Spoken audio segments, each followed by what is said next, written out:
Bonjour les amis, aujourd'hui nous sommes mercredi, vous savez mercredi c'est sexo, j'espère que vous allez bien.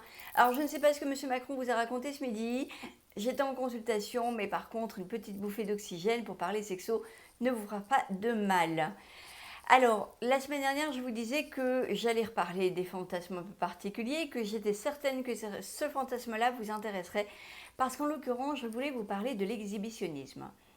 Alors, la définition sexo de l'exhibitionnisme, c'est quoi?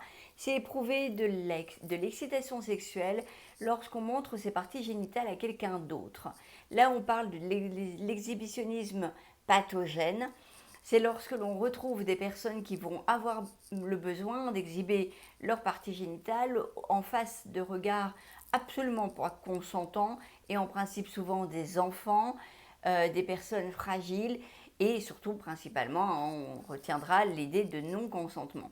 Alors que l'exhibitionnisme peut être consentant. On parle des lieux naturistes, donc un retour à un besoin d'être tout nu et d'affronter, d'assumer le regard de l'autre. Mais attention, les naturistes ne sont pas des exhibitionnistes puisqu'ils n'ont pas d'excitation sexuelle éprouvée lorsque un autre tiers les regarde tout nus ou toute nues.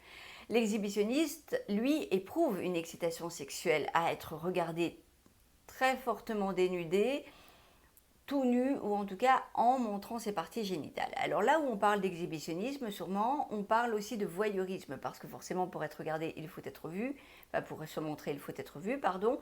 Et de fait, eh bien là où il y a des exhibitionnistes, il y a aussi des voyeuristes. Alors pareil, en termes de définition du voyeuriste, on va considérer cette pratique comme relativement saine et relevée de l'apprentissage sexuel, tout petit garçon qui regarde en cachette sous les jupes ou derrière la porte ou dans la petite lorgnière de la clé de la serrure, ou les petites filles un petit peu en cachette lorsque le garçon se dénude. C'est tout à fait naturel, il n'y a rien de pathogène là-dedans, c'est l'apprentissage sexuel. Là où le voyeurisme devient pathogène, c'est lorsqu'il est frénétique, qu'il est récurrent et qu'il ne devient que le seul et unique moyen d'excitation et voire de masturbation sexuelle. Vous remarquerez que je parle de masturbation et non pas de relation intime avec un tiers.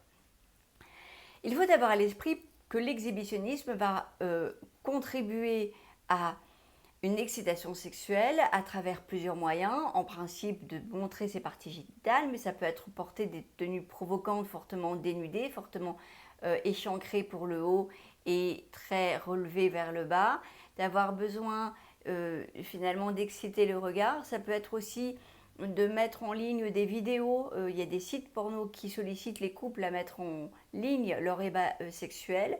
Ça peut être aussi d'envoyer ou d'afficher des photos de soi fortement dénudées ou en petite tenue sur des sites internet. C'est une forme d'exhibitionnisme. Ça peut être aussi d'aller dans des lieux extérieurs et pratiquer la sexualité dans des lieux publics. Parce que là où il y a le public, il y a le risque que quelqu'un nous surprenne et nous regarde ou nous entende.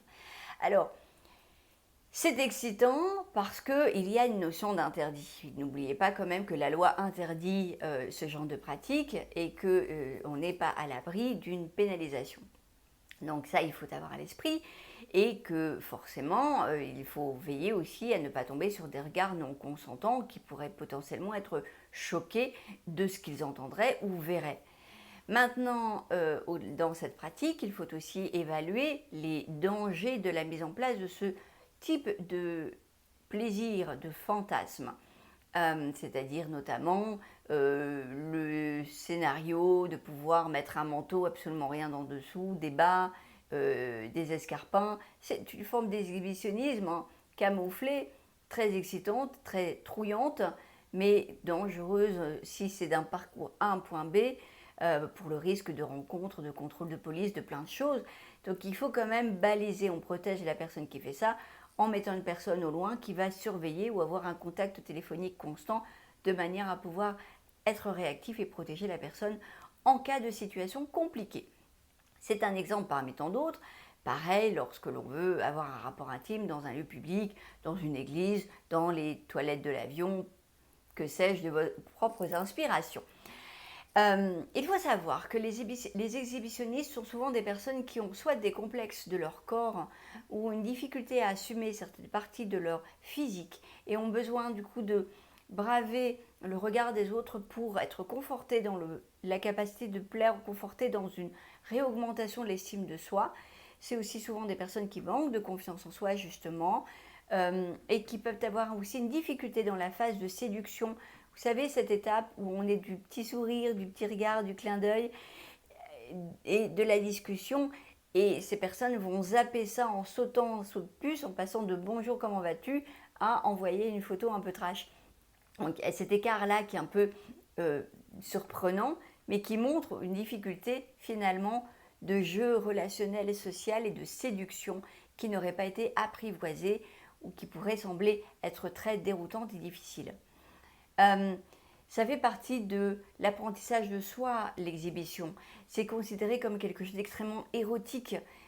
Actuellement, on a la mode des robes quasiment transparentes. C'est une forme d'érotisation qui est vraiment explorée et exploitée et qui met en valeur le corps, mais ça répond aussi à un diktat du corps parfait, perceptible et montrable sous une robe quasi transparente, bien évidemment. Si vous êtes sujet à ce genre de fantasme, je le répète, vous n'êtes pas obligé de le mettre en avant, de le pratiquer, mais vous pouvez aussi ne pas culpabiliser et vous y frotter, vous tenter à deux avec votre partenaire, c'est tellement plus rigolo, avec prudence, en organisant bien, planifiant, en balisant et surtout avec beaucoup de consentement et de plaisir. J'espère que cette vidéo aura pu vous rassurer, vous clarifier sur ce thème. Pour ma part, je vous souhaite une excellente fin de soirée et de semaine. À très bientôt, la semaine prochaine en principe. Au revoir!